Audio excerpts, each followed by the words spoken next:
91 FM Lagos. All right, we keep the conversation going in just a moment. Our conversation today is on Disney, right? By the way, Rotus is in with us. Good morning, Rotus. Hey, good morning, Victor. Good morning, Shopware. Good morning to all our listeners out there. It's good to be with you all again on a productive Tuesday. Is that what we're calling today? For what? Productive Tuesday. Is that what we're Yes, calling yes. today? Oh yeah, Yes. yeah, yeah. That's Productive. always Yes. been the thing. Yeah, so we've got tons that we're going to be bringing to you.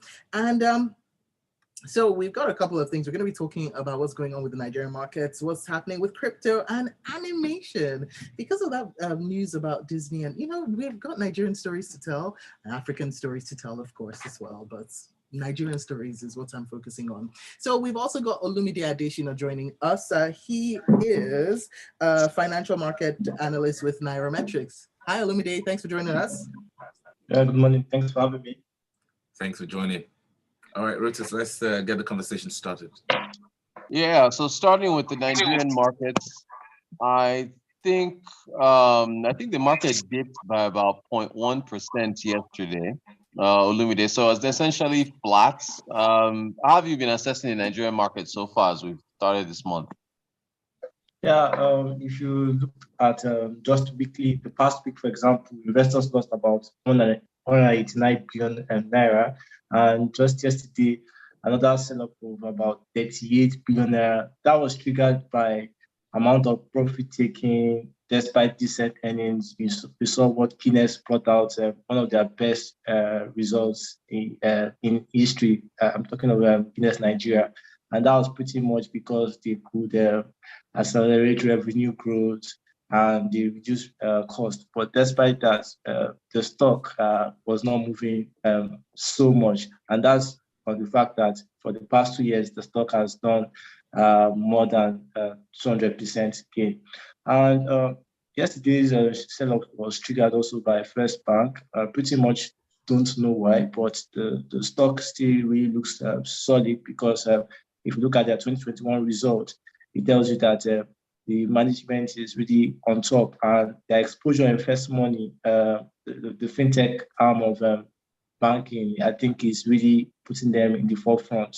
But after that, it's still interesting, to still say that results are really showing that despite the economic somersaulting we are seeing in terms of the concerns about the Naira petrol subsidy, our corporates are really doing solid. I was at a bank. I won't mention the name of the bank. I was at a bank yesterday to make a deposit. And the guy, first of all, tells me to write my details down on a piece of paper, not a deposit slip or a piece of paper. So I write my name, my account number, the amount of money I want to deposit, and then he then gives me a register, which has those old registers where you have to write your name, account number, date, and then sign. And I'm like, okay, why are you giving me the register if you just gave me a blank piece of paper to write my stuff down? Anyway, I let that go, and I'm waiting for him to. This is a deposit, a cash deposit. He now says, just a moment, sir. My supervisor has to approve. He gets up, he walks over down the banking hall to some guy in a suit, and that one now is looking at the paper, looking at me, looking at the paper. I'm like, guy, what is going on? He says the supervisor has to approve it. So I'm waiting for about 10 minutes for his supervisor to approve a cash deposit. And in the end, he approves it. And it was just a very manual What year process. is this? Yeah, like I meant, exactly. I said, did you ask what year is this? Is that what you asked? Yes. Oh God. Anyway, look, by banking in this country, we need to this can't be happening in September 2022. But anyway, Olumide, the financial sector is still one of the, I guess, most active sectors on the NGX, right? Yeah, in fact, in terms of FDI, FPI, yeah, you're right. And that's really because the stocks are, first of all, liquid. Secondly, the fact that it's most robust. It's still on sector basis. It's still the most profitable. I understand your concerns about your awful experience you had recently in the bank, but you need to understand that when dynamic system, and they have to reduce operational costs. So at the loads there, they're not employing talent. So you see most times contract polytechnic holders, or the fact that people just leaving school. So they at that position, you see that you don't get the best of services. But yeah, the option we have is that many of these banks offer elite banking, priority banking, or value services at different branches. So I would really advise you to really have a personalized banking relationship, because the truth of the matter is that it's really more about saving costs right now, where inflation is really eroding the value of many corporate entities. Thanks, Olumide. Speaking of sectors that are hiring people with talent, I know it's not Tech Friday, but if we waited till Friday, this news would kind of be stale. In fact, I wanted to talk about it yesterday, but we ran out of time. So real quick, Walt Disney at their Disney, I think D23 Expo, announced a collaboration with the Nigerian animation company Kugali on a series that's going to premiere on Disney Plus next year, called Iwaju. And as I understand, for Sope and Olumide, Iwaju means the future. Is that right?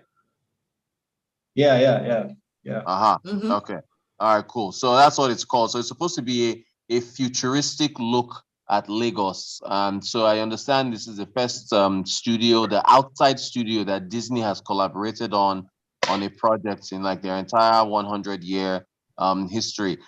So I just thought, I mean, Olumide, and even Chokwe and Victor, you guys please chime in. As far as youth jobs for the youth, I'm really excited about this news. I know we have animation studios here, but I haven't quite seen Yes. anything on this scale. So is this encouraging, Olumide?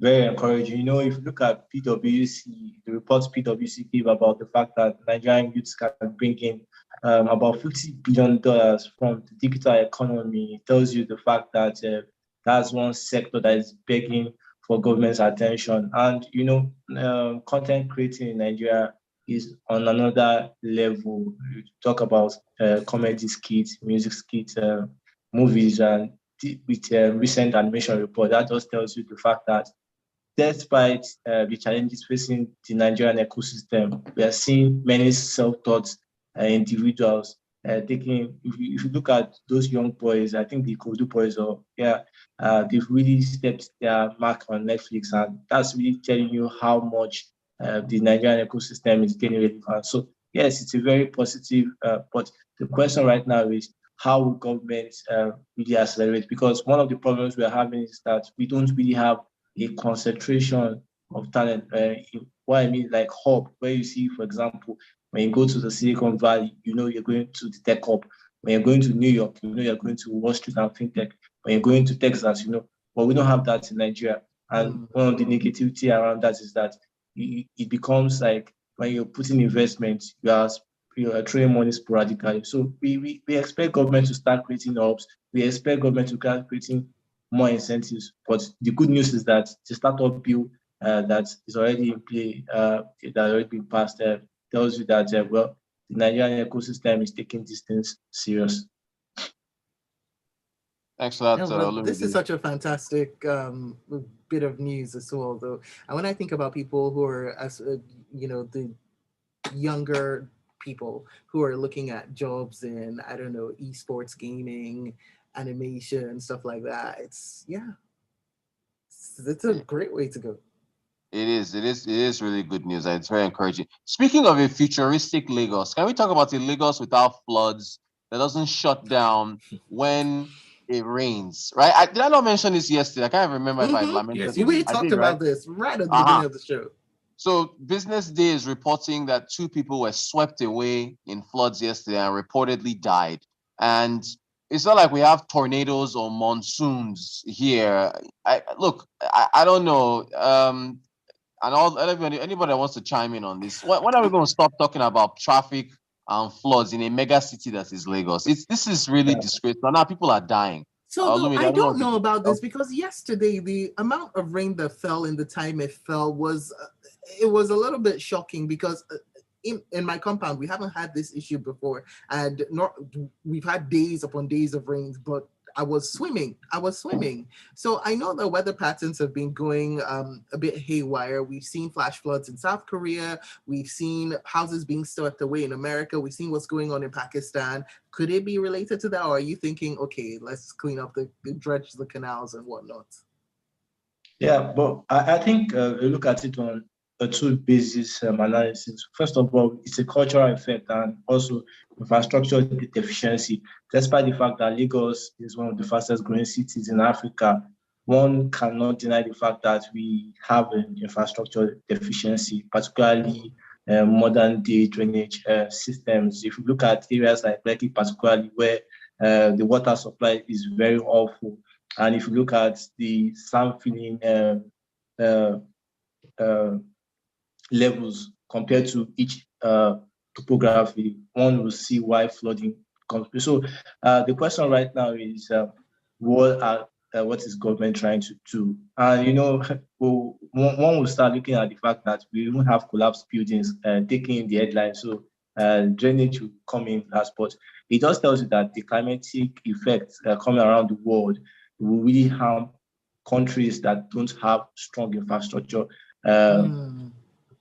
support. And that is really why it's very important that the Lagos State government really work on the flooding menace that is coming to play. Because right now, I think that it's not even about to start. Because if you look at reports, the fact that this Antarctica and other cold regions are melting, it tells you that these things are coming to play. And that's why we are seeing extreme weather conditions, droughts in Europe, extreme rains in the tropics and the Amazon area. So I think government just needs to wake up, and it just tells you that this is beyond politics. The lives of people and the planning of the city is very paramount, Yeah, because when we're, you're so right, Olumide, because when we're looking at extreme weather patterns, the only thing that can kind of mitigate the effects is forward planning, right? We can't have a retroactive response to this because by then it would be too late.